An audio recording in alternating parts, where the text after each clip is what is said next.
You have now arrived at your destination. Sheel, I am excited for this. I have heard so many good things from snacking options that you love to jumping over pools. This is going to be a unique interview, so thank you so much for joining me today. Thank you for having me. And yeah, I've been a listener for so many years. Super excited to be on the show. That is a very kind way of saying of my aging, but I would love to start today with a Well, you little bit. started when you were 18, so This is true. I'm actually still young. Benjamin Button in disguise. But I want to Exactly. start with a little bit of your context. How did you make your way into the world of venture? And then how did you come to found Better Tomorrow most recently? Yeah. So I made my way into venture. I think probably a not unusual path. I was a founder. I first joined on with a friend to start a company now in 2010, and then that company got acquired in 2012.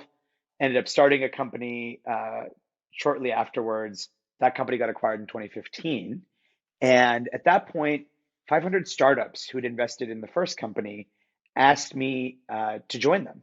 And originally, I was just joining them as a mentor. And then I found that I loved it. I think, I loved helping founders at the earlier stages and thought, hey, maybe I can make my career doing this. And that's sort of evolved into what it is today. So at 500 Startups, I started a fund, 500 Fintech. And then over the course of a couple of years, I started interviewing at other funds. And I was interviewing alongside this guy, Jake Gibson, who was a friend of mine. He'd started NerdWallet. I knew him well. He became an EIR of mine at 500 Fintech. And we're both interviewing at other funds. Things are going well, but we're talking to each other on the phone all the time. Like, how did your interview go? What did they ask you? What was difficult? What's the next step? And so we kind of just became like really close during this time. And it's to some people, it could have been a rivalry. Like, we were probably competing for the same jobs. Like, there's only going to be one GP that specializes in fintech at a tier one fund. But we took it as a friendly thing more than anything else. And anytime a fund was interviewing one of us, we'd say, oh, hey, have you considered Jake? Have you considered Sheel? And so we ended up getting offers at funds, but decided during this time that he and I got to know each other a lot better, we decided, hey, maybe we should just do our own thing. These funds are maybe not for us. Some of them are too bureaucratic. Some of them have different personalities than we like. Let's just do our own thing. So that was towards the end of 2019, and we haven't looked back. It's been amazing. I mean, you're singing from my hymn sheet, baby. I'm completely unemployable, so I don't think I would have been offered the jobs. But I think, I agree with you on starting your own. The thing I want to ask is a couple of things, and I go off schedule, but after years of doing it, as you kindly reminded me, I can do what I want. So I'm starting on the acquisition side. I always wonder with like the first bit of money that you get, how much of an unlock is it? Like when you sold both companies, were you in a position where for the first time you were financially independent, and like how much of an unlock is that moment actually? yeah. So for me, so yes, absolutely. Did not come from money or anything like that. Didn't have much money before. So it was a big unlock. And the first thing I did was started investing in other companies.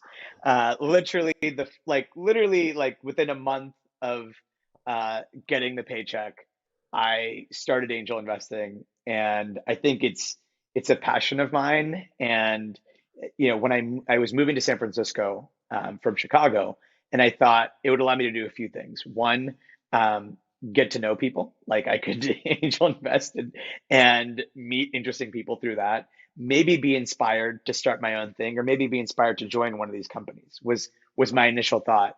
In terms of an unlock, I'm a pretty low burn lifestyle guy. One of the things in my past that I think put me on this track is I lived in India. I did this fellowship, lived in India on $1 a day. So very, very low burn lifestyle. I was working in microfinance and decided I would live like my borrowers, and my borrowers, lived on $1 a day. So I decided I would too. And I realized that there are very few monetary things that make me happy. Like I just don't need any material things to be happy. And so it's been great for me ever since. I think like a lot of people get into a trap where they constantly desire more material things, and I just like am the luckiest guy that I don't have that. Mate, have you ever been to Laura Piana? Yeah, I mean, it's beautiful stuff. It's just not. I just like I don't care. It ain't $1 a day, baby. I do want to ask though. Jeremy Liu actually from Lightspeed asked me this question once, and it was such a good one. It was like, we're all a function of our histories, and with that in mind, what parts of your history are you rebelling from first, and what parts of your history are you running towards? Ooh, good question. Okay, so I come from a very conservative Indian family. For those Indians, you'll appreciate it's a Marwari Jain family, and my mom. Oh, actually, here's something I just learned. So I'm 40 years old. My grandmother's in from India, and I was talking to her about her age, and I realized when she was 40 years old, I was already born. She had a grandkid at the age that I am. So, very conservative family. People get married very early. There's only a few professions that they want you to be in. My mom, probably to this day, like I'm a venture capitalist, she wishes I was a doctor. So much so that, actually, funny story, until 5 years ago, I think my mom told me, hey, you do so well on tests, you could probably still take the MCAT. The MCAT is the medical college admission test. Like, why not just find out how well you do? Like, she still would prefer today that I like go back to medical school and become a doctor, because that's the great profession to be in. And so you're running So from very that? conservative family. Am I running from that? To a certain extent, maybe.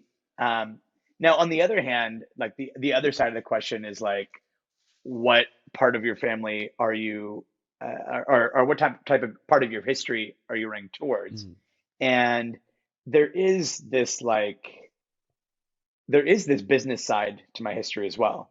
So, probably because they couldn't do anything else, everyone ended up in business, and it in very small form. So, like, they might have run a small store in a village in India, and then ultimately, like my grandfather, on my mom's side, grew from that into many businesses throughout time. So he had a business that made payphones. He had a business that made TVs, and he got into a bunch of like small scale manufacturing that I think is fascinating. And I think that part of him, which is like trying different businesses out, is very much a part of me. Can I ask, what did you learn from 500? 500 is a unique experience to go through. You invested in a lot of companies at 500, and it was also your first like fund experience. Very much, What yeah. did you learn? So, I mean, number one, it gave me a start and a fund that I could invest out of. I'd done a bunch of angel investing, but I didn't really know what running a fund Yeah. entailed, because as you know, it's very different. There's a lot of other things. So at 500, I wasn't just investing out of the fund. I started my own fund, distinct LPs, fundraising, all that stuff. Although I should say, um, it was really hard. I had no track record. There's no reason that anyone should give me money, to be honest, at that time. And so for the first 18 months, I was basically funding it out of my own pocket, pretending like I had a fund. And it was most of the money I had at the time. Like I was selling stock to invest in startups to pretend like I had a fund. Unfortunately, things work out. But I'd say like the things I learned most, you invest in a lot of companies, you learn it takes a long time. You can read about the power law, but actually seeing it for me was a big game changer. And you realize actually, like, even though I invested in 70 plus companies, there's only a handful of them that really matter. And the one biggest one represents a 5x on the fund. And I think like I'd heard about these things, but you don't internalize it for a long Can I ask time. what Um, specific moment did you realize the power of the power law? Which company and what moment? so it's actually more recent. I'd say like in the past year, I really realized it. I have there are three companies that each represent multiple turns on the fund. And I realized, oh wow, if I had the opportunity to sell secondary earlier this year, or actually late last year, and I realized, wow, I could sell just a small portion of this and return multiples to my LPs. That's a good idea.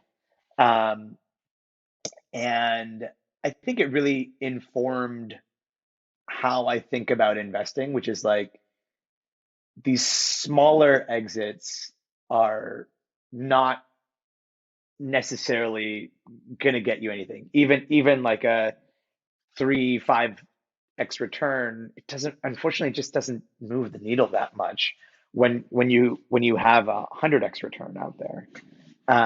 And now, by the way, all of this is like 2021 crazy valuations, and there's a great chance that that doesn't hold anymore. And so I think you're constantly learning in this environment. Man, did you take any chips off the table? My biggest regret and my biggest lesson is that I didn't, because I believed in Sequoia's hold on to your winners, never sell your winners, and I didn't. And I probably could have taken off about $25 million for an $8 million fund. So I have, unfortunately, the same lesson learned. Fuck. So annoying. I did take off some, but not as much as I should have. And it's a lesson I will keep forever.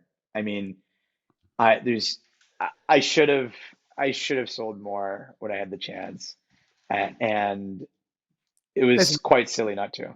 as long as you take my lesson is, as long as you take real learnings from it, it's okay.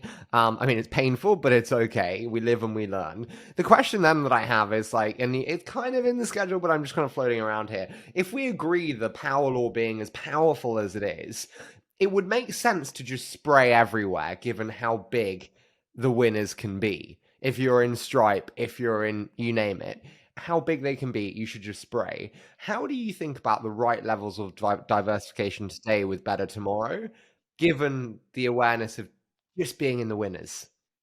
Yeah, so I think like maybe that makes sense, the index approach, and there are funds that do that. Out here, Soma Capital, Liquid 2, I think, are taking the index approach of writing, I think, 100 to 500K checks in a lot of companies that they see. I think that can work. I think it worked a lot better.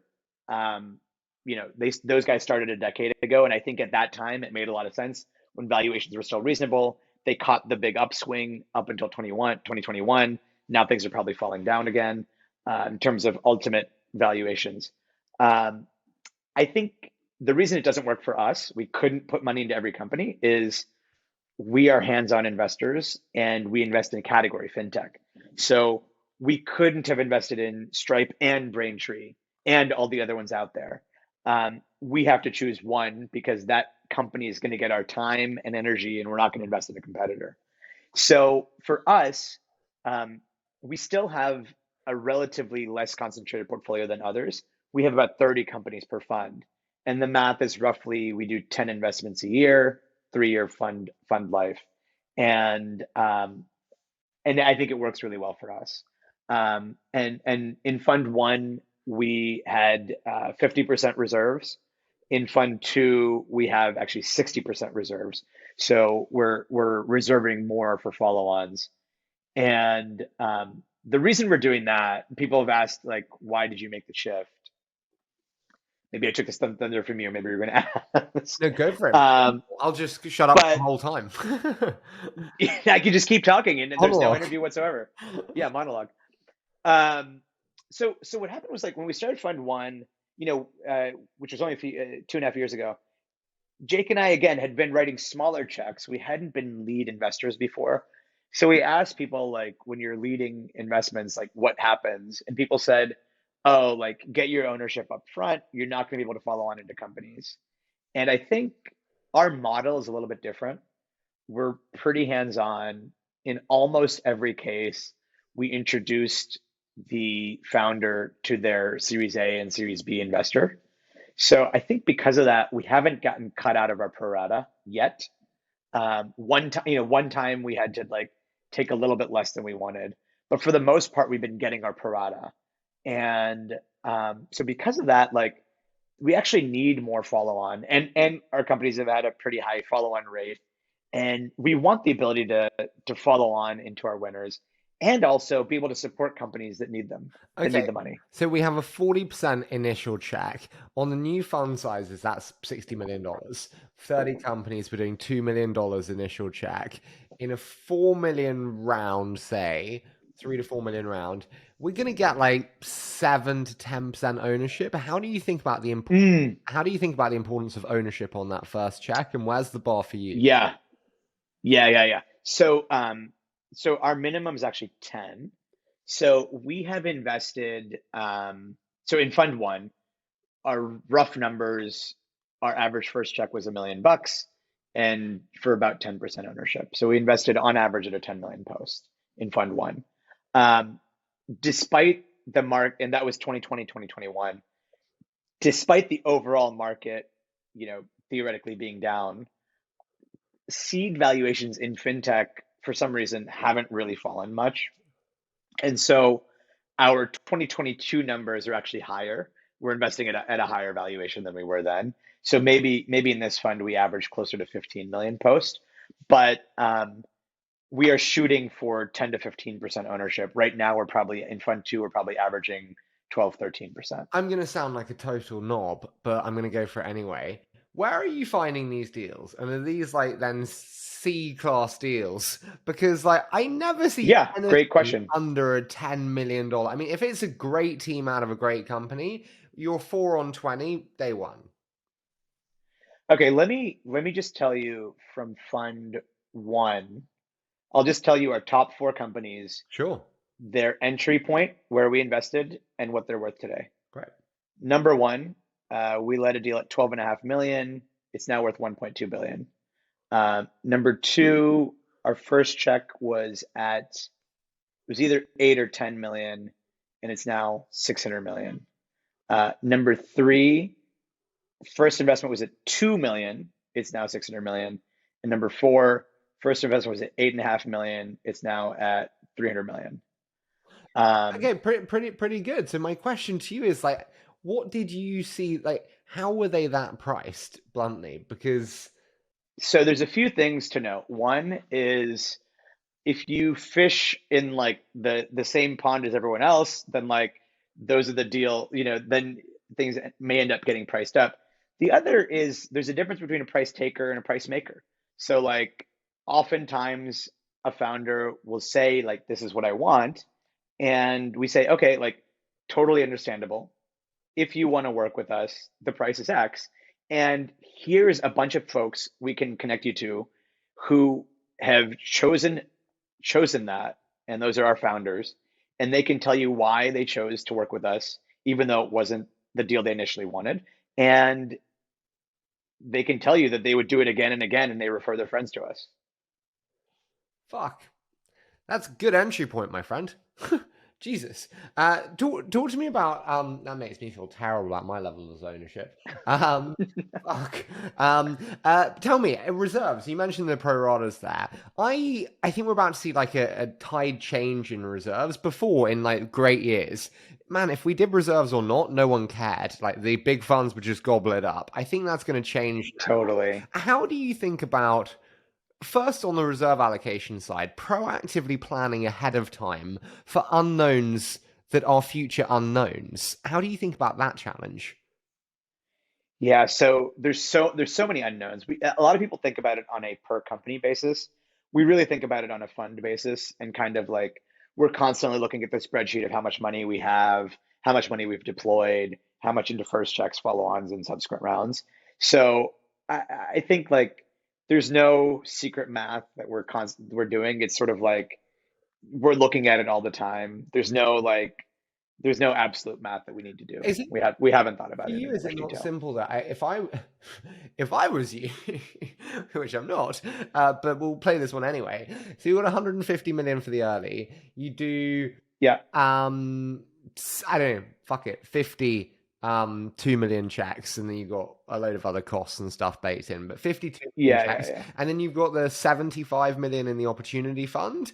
double down on Yeah, anything there. So initial checks is from the early, and then reserves is for the absolute all stars. And then bluntly, I exactly. believe that pro rata for your middle tier is never actually a great thing anyway. Like the messy middle pro rata, you're not going to regret not doing it.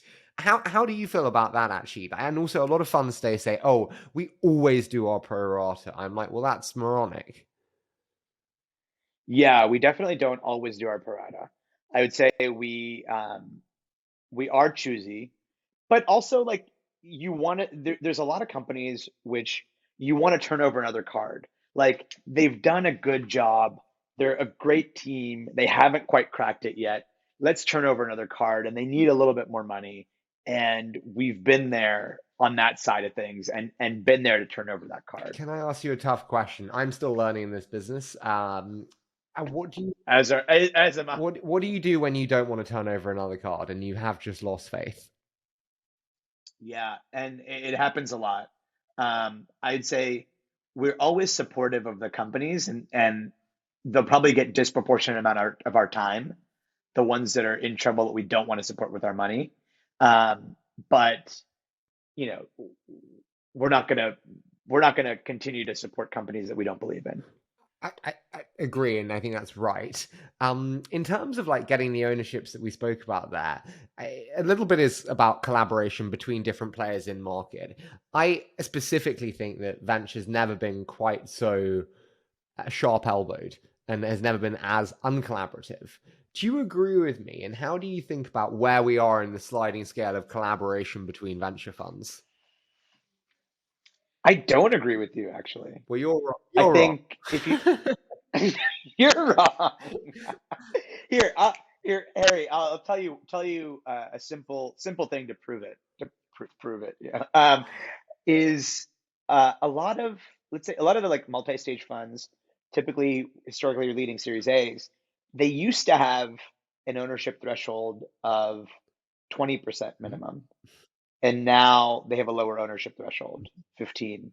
And in part, it's rounds can be less dilutive. In another part, though, they make space for the earlier guys because the earlier guys, they need, like, the folks I introduce deals to, they know they can't cut me out of my pro rata because they're not going to see the next deal.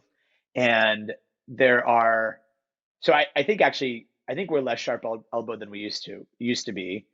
There was a time when seed rounds were a bunch of angels coming together and cobbling together a 500K round. That is no longer with the emergence of seed funds. But in almost every company we've invested in, there are other investors alongside us. And we love working with these guys, folks who write, 1 to 500K checks, and then a bunch of other angels, and sometimes a co-lead. So like we're very collaborative. Obviously, there are some funds who are lead only, no co-lead that we can't work with, but we love working with other So funds. I think, like bluntly, the reduction in ownership requirements is because the founders wanting less dilution and them having the power to do that. So I think that's why the rounds are 20%, not 25%.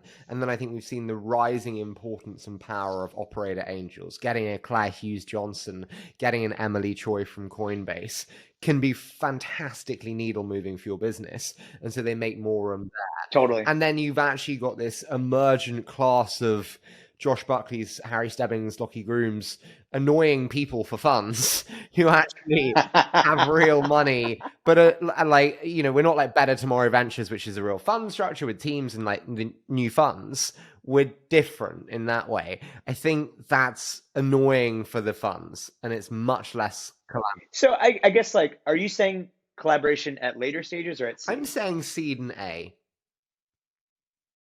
Yeah, I think A is the toughest round to get multiple people into because there's typically a lead investor, typically a single one. At although actually, like, in our last few deals, even at A, there have been co-leads.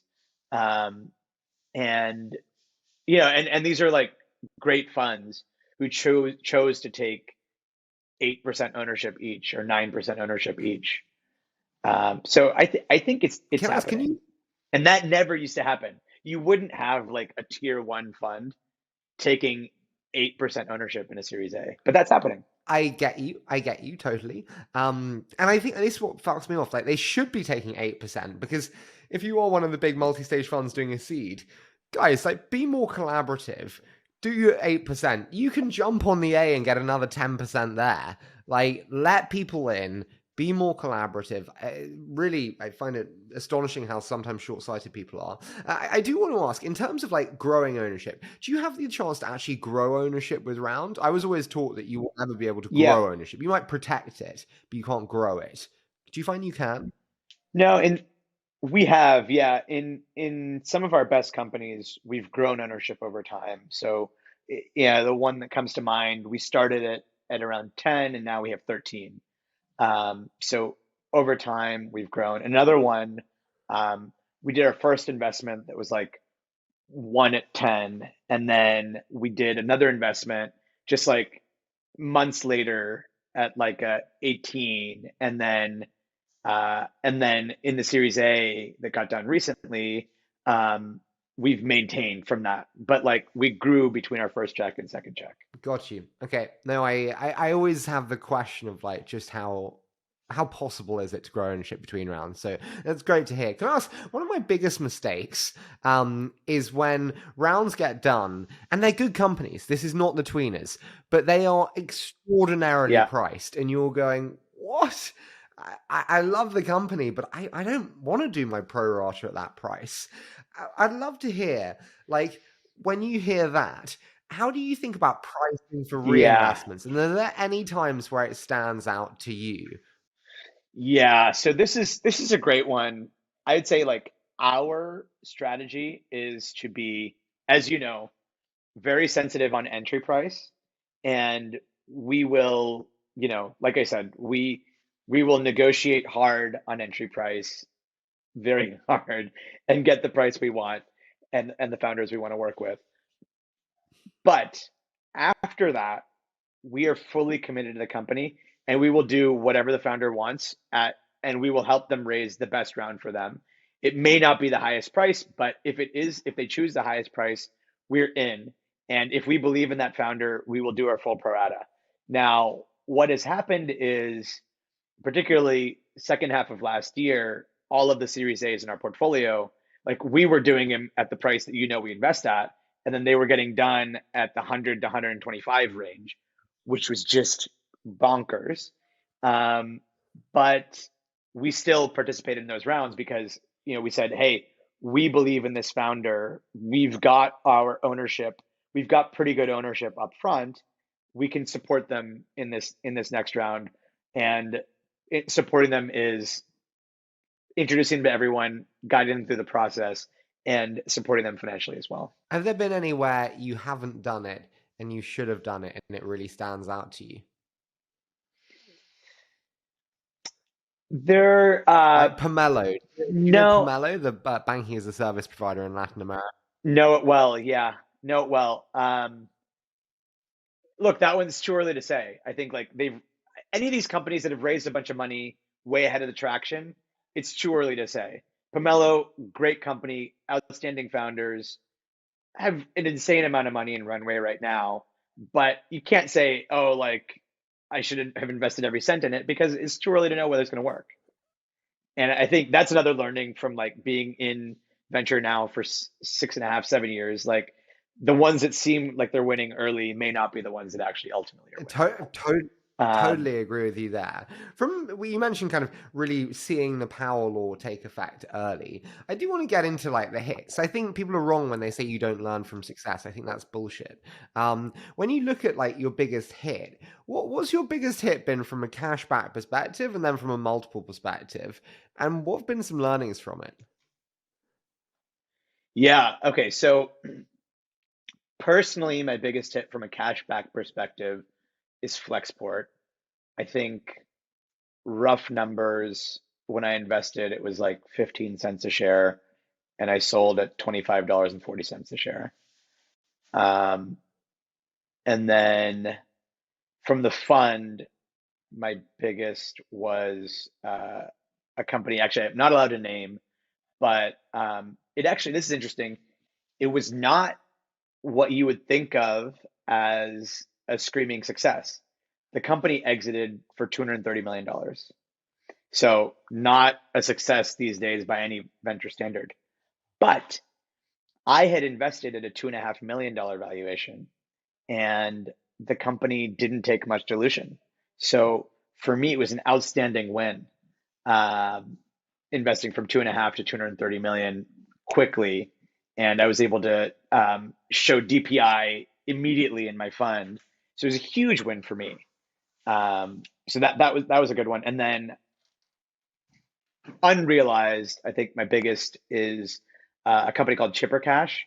My first investment in the company was at a $2.5 million valuation about 3 years ago, and the last round was at over 2 billion. Okay, so when you look at these three, are there learnings that you take from them, having had those and having been through that experience? Yeah, I think the company I didn't name, the learning was if you're a capital efficient business, like there doesn't have to be a lot of dilution, and that can be a way better outcome. So an example is that company, $230 million outcome, it actually returned more money than another exit that I had invested the same amount of money at the same price and is now worth 900 million. That actually is worth less than the company that sold for 230. So that was a huge learning for me, is invest in capital efficient businesses. Businesses that constantly need venture capital dollars to acquire customers just aren't as good businesses. And you've seen it with the likes of Uber, today $50 billion enterprise value. There's $25 billion of venture capital money that went into that company. And I think if you contrast that with a bunch of the SaaS businesses that are very capital efficient, this is a way better outcome.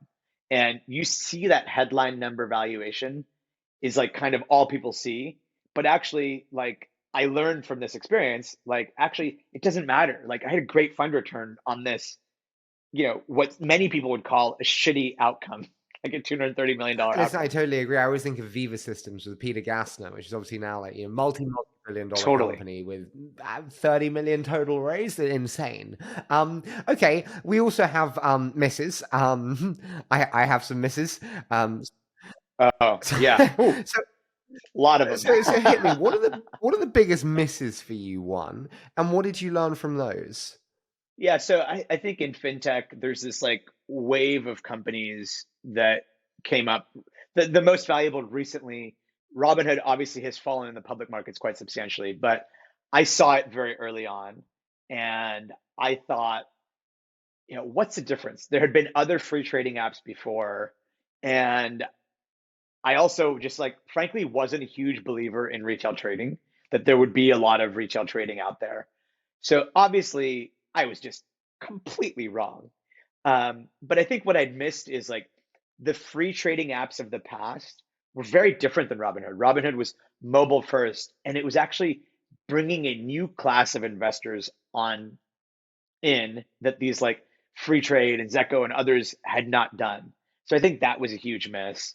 Um, I think Chime was a big miss. I never looked at it very closely, but I thought like at 500 we'd invested in a company called Simple, and Simple had exited. It was a nice exit. It was in the hundreds of millions, low hundred millions, and we thought like they had grown a huge wait list, and then people hadn't gotten off the wait list. So we thought, okay, it's just tough to make neobanking work in the US.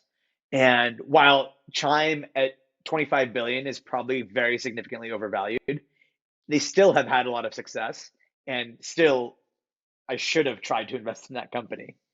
And I think what I missed was like they did things differently. They had a few different things, and what I think the biggest miss for me was you look at a model, you've invested in a model that didn't work, and you have the idea that it can't work. And actually, no, that's not true. It's just like the founder didn't do the right things to make it work. Could be what's happening. So exactly that was going to be my question, because I have the same challenge where you look at I don't know, healthcare. You'd invested there before, it sucked because of selling to large providers, sales cycles, whatever the problems may be, and then you say all healthcare sucks, and actually it's not going to work. Super. How do you retain mental plasticity that actually, yeah, Simple had these issues, but actually Chime could be different, or yeah, free trade might have not unlocked this new market segment, but Robin, how do you retain mental plasticity? It's hard. It's something I still struggle with, but there have been times when I invested in the same model, like once it didn't work, and then I felt like I found the right founder and then invested in that company. I get you. I agree. It's such a tough one. I It's find really like tough. not being cynical actually can be relatively challenging. For I do sure. want to ask you, when we heard about some of the great wins, when we think about like fund ones, you see, and I'm sure you get asked a lot of advice from fund one managers. What do you think are the biggest mistakes you see fund one managers make in the deployment of their fund ones? I think number one is not being price disciplined. And I think like I've learned through my 500 fintech time the importance of price discipline. And I think there's a lot of folks out there. A lot of the funds started in the last couple of years. Um, Folks have only seen an up market where like, pretty much anything you invested in the last few years, like someone else would come along and invest at a higher price. And Sure. so and then you had the idea, and then like Series A's were getting done in the hundreds of $100 million. And that's not normal. That was an aberration by cheap money that came and that happened in the last 2 years, COVID induced. And that's not normal. So you can't invest in a seed company at a $50 million valuation and expect to make money. Like that's, if you're doing that, it's just going to be really tough.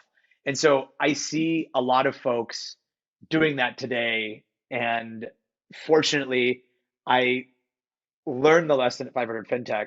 And so I think I'm not doing as much of that. So I think that that's one. I think the other is thinking through portfolio construction and reserve strategy and, how to invest more in your winners. I agree totally, especially on the pricing discipline. When you look back at, BTV Fund One, what would you say your biggest mistakes or regret was in the deployment? Very candidly on mine, I'd probably say I don't think our ownership levels are high enough. I think we're in great deals, but I don't think our ownership levels are where they need to be. I don't think our ownership levels are where they need to be either. So like I think our biggest mistake is not buying enough of the companies. Um, we really put in a lot of time with founders, and founders consistently tell us that we're their first call. And some founders have said, like, I wish you owned more of this company. Like, I wish I didn't have those other folks on my cap table at seed. I wish I'd given you more. Um, and so I wish we owned more. We averaged 10%. And in this fund, we're hoping to average closer to 15. Listen, I totally get you. Always wonderful to hear from portfolio companies, though. I do want to ask one final thing, and then we're going to move into something where I have a lot of thoughts, which is geography. Having spent time in Pakistan, Oh, yes, I have fucking thoughts on geography. But anyway, totally. final one is like overly large GP commits. Tell me, how do you feel about these overly large GP commits?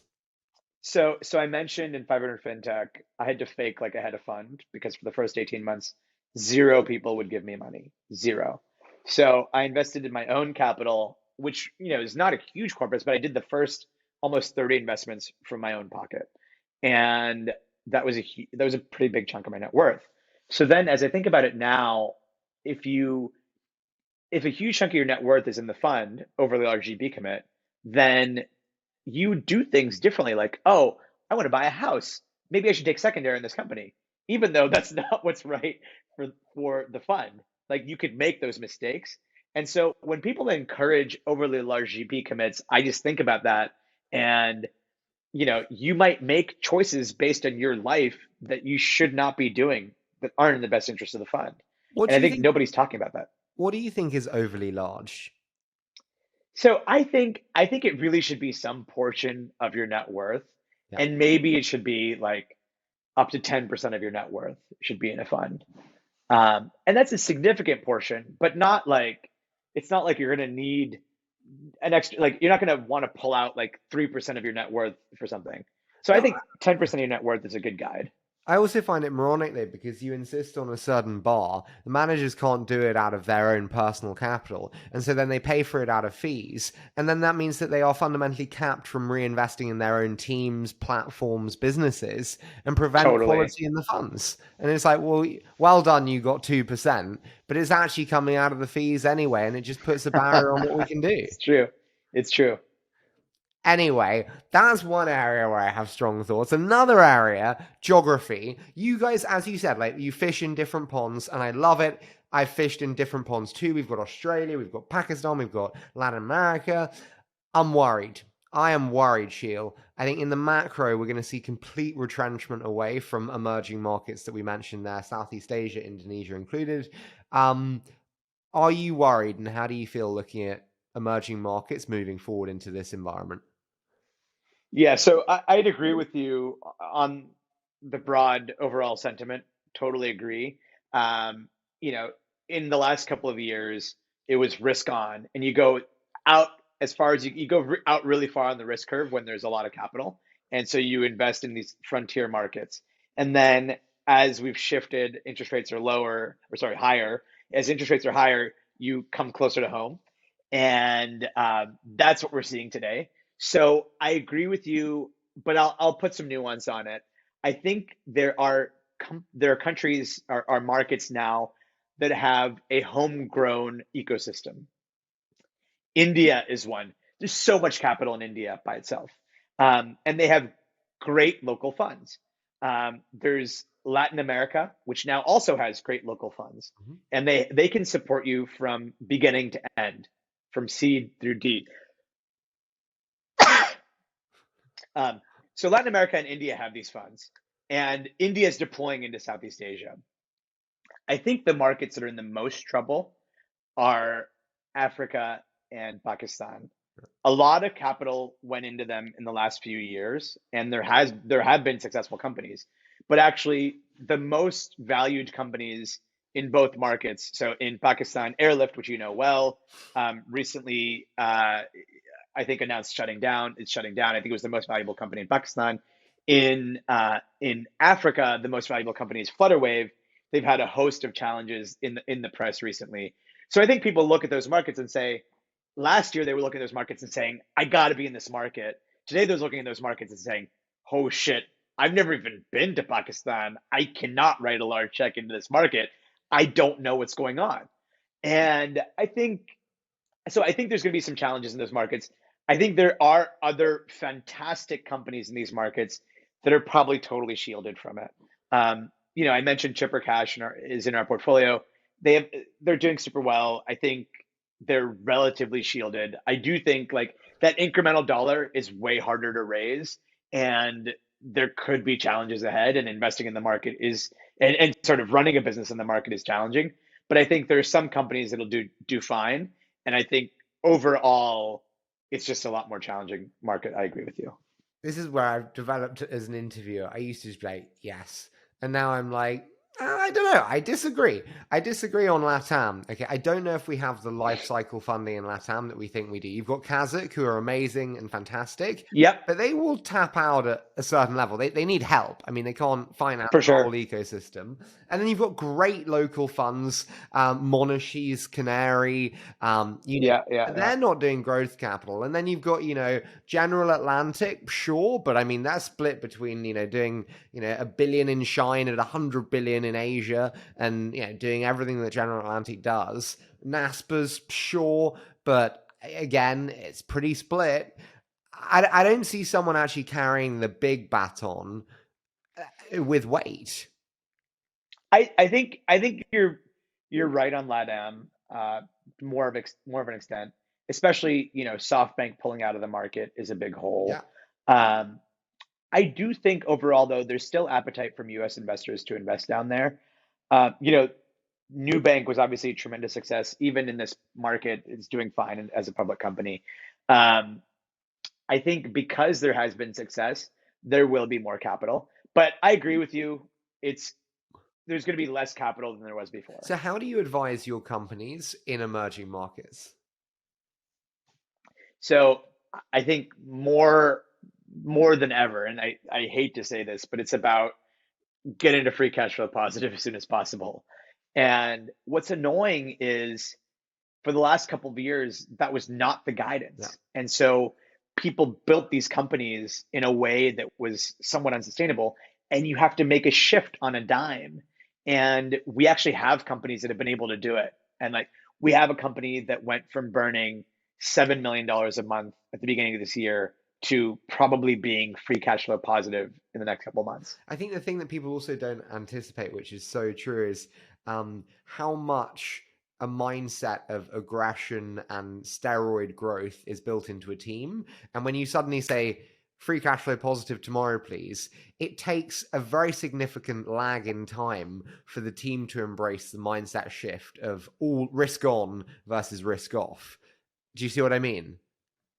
100%. Yeah, I didn't. I 100% didn't agree. anticipate that. But some founders just are so fucking good at it. Like some founders just are able to do it, make the changes they need to make very quickly. What's the most memorable first founder meeting you've ever had? Like mine was like Johnny at Hopin was uh, oh my god, so compelling and magnetic. Yeah, I think the most compelling first pitch I had was Ryan Peterson at Flexport. Um, he just like knows the industry so well. Could actually my favorite founders are all love learning and they love learning something and then teaching me about it. So he taught me a lot about the freight industry. Another founder that comes to mind is Itai at Unit. Just loves learning about the banking industry and then just like sharing tidbits that I find so fascinating. And like I could see as he was learning, he was teaching me at the same time. And I think that's a great trait for a founder. I really like that. No, I totally agree with you. I thought he was fantastic actually when I met him. I just didn't love the price so much. Oh Uh, yeah, totally. I get it. Oof. But a great business and like credit to Itai. So totally there. Listen, I do want to move into my favorite, which is a quick fire round, my friend. So I say a Oh short yeah, let's statement, do it. and are you ready to rock and roll?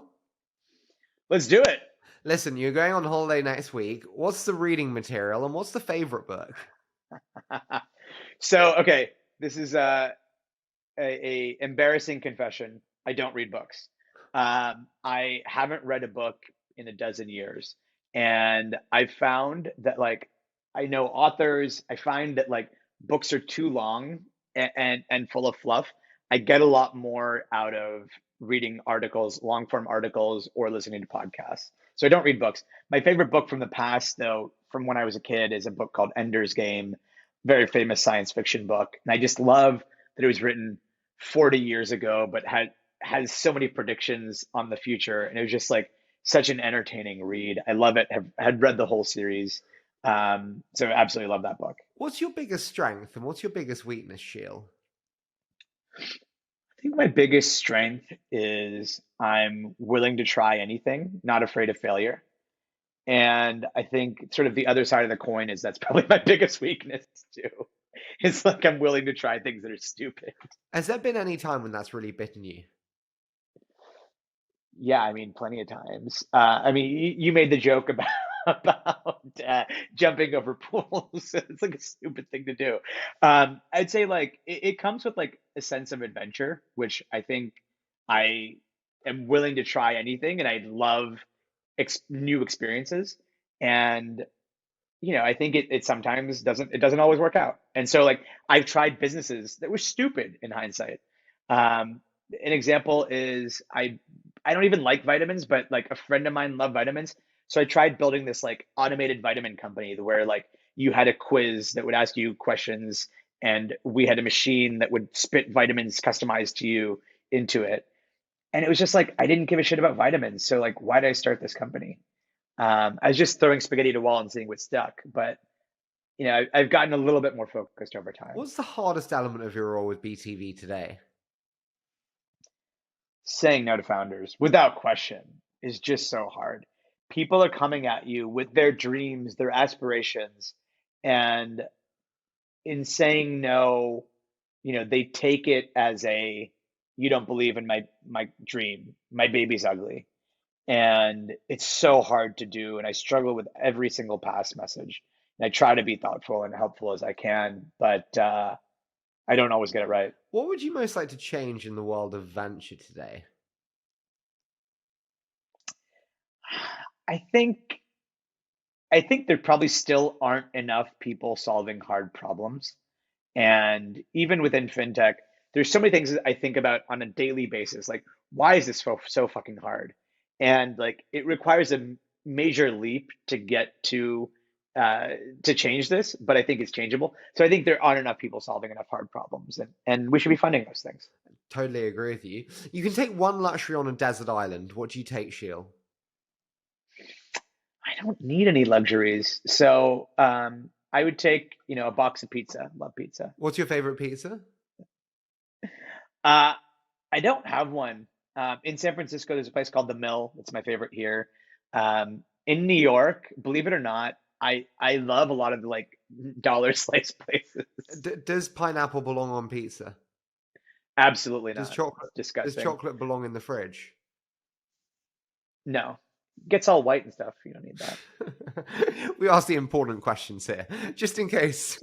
I don't like any sweet in my main entree. So like cranberries and salads, I don't want it. Peaches, I don't want any of that stuff. I like my salty stuff to be salty. I'm totally. Although, you're totally with me. Totally with you. Hate it. Yes.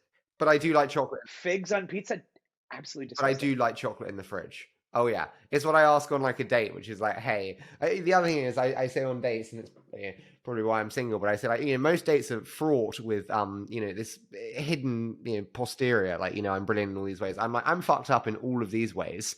Like, which one would you like to dig into first? Here's your menu of how fucked up I am. It's great. And then, by the way, does chocolate belong in the fridge? How they respond to the how fucked up I am, that doesn't matter. For the chocolate in the fridge, this is a deal breaker.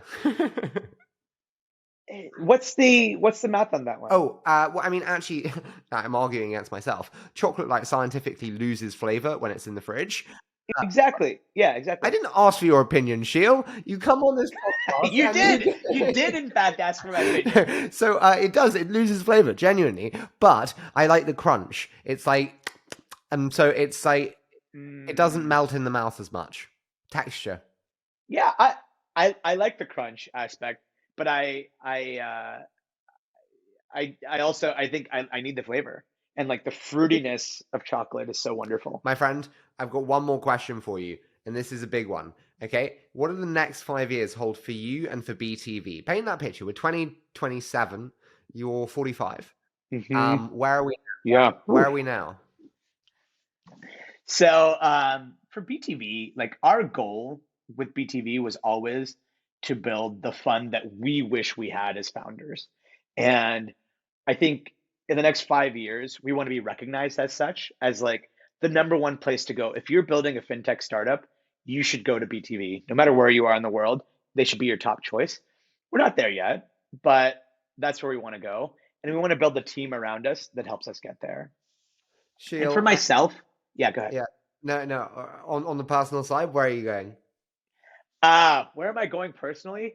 I think more of the same. Like life is a fun adventure. I love living it. I love exploring more places and hope to continue to do so.